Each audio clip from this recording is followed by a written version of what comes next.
In today's tutorial, I'm going to be focusing on choosing a perspective. Choosing the right perspective is really important to make your sketch convincing and to help people understand the scale. It's how you understand the difference between a building and a door handle. When I was a young designer, I didn't quite understand this lesson. I was working on a project to design a butter dish, and I thought to myself, I'm going to design and sketch the most dynamic butter dish ever. For the presentation, everybody will be so impressed with the perspective, and I did this giant 36-inch drawing on newsprint of this butter dish that was coming right out of the page, it seemed like. And my professor walked up to the wall and he drew this, a little stick figure of a man and holding a hand with his child, and he said, "This is how big your butter dish is.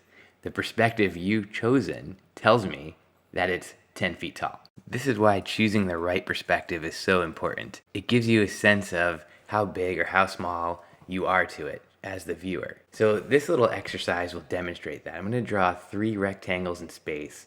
The first rectangle has the horizon line at the base. The second rectangle has its horizon line at the very top. And you see this pretty much the same rectangle, a mirror image of each other. For the third rectangle, we'll move the page down and pretend that the horizon line is much higher and the vanishing points are much farther out, but trying to keep this pretty much the same proportion.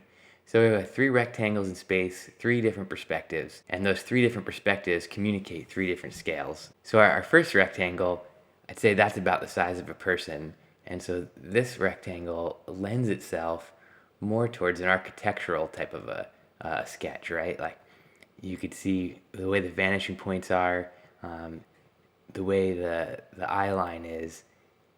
It feels like we're looking at something very large. And so every detail that I lay into this sketch only goes to reinforce that. So the angle I chose is architectural in and of itself. For our second rectangle, you can tell, the horizon line's at the top. It's still a big object, but it's not as big as the architectural piece, right? So maybe the person's eye line is more up here. And you can see this kind of lends itself to kind of a medium-sized object. You can see how the perspective I chose reinforces that scale and makes this object that much more convincing. So with just a few lines, I go from a rectangle to a car, and the perspective itself is helping me to tell that story, right? I'm using every tool that I can to tell the story as efficiently as possible, and perspective is the first tool that I've selected. Now let's get to our last rectangle. So this one is much lower down, right? It almost looks like I could reach in and grab it. And so what is this appropriate perspective for? Maybe something that sits on a tabletop, maybe something like a billfold wallet, for example. Something that's about hand scale to my drawing itself. So again, using the perspective to tell the story, I could show in a convincing way what size this object is. So 3 rectangles in space, all about the same proportion, but by adjusting the horizon line and the vanishing points, I've created a different sense of scale, and that scale reinforces the story I'm trying to tell through the drawing.